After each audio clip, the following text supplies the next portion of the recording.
खालुंब्रे येथे अंगावर गाडी घालून शिवे मारण्याचा प्रयत्न, आरोपींना अटक.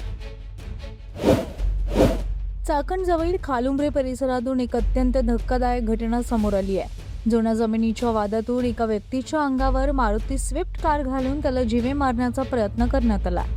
ही संपूर्ण घटना सीसीटीव्ही कॅमेऱ्यामध्ये कैद झाली असून त्याचे थरारक फुटेज आता समोर आलेत. या प्रकरणी उत्तर महाळुंगे पोलिसांनी आरोपी खंडू बापू पवार, माजी व्हाईस चेअरमन पोपट बापू पवार आणि त्यांच्यासोबत असलेल्या एका अनोळखी इसमावर गुन्हा दाखल करून पोलिसांनी दोघांना अटक केली आहे.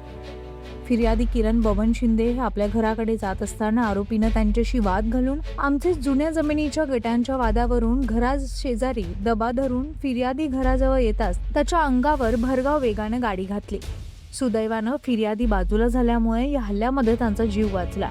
मात्र आरोपींचा हा जीवघेणा प्रयत्न सीसीटीव्हीमध्ये स्पष्टपणे दिसतोय.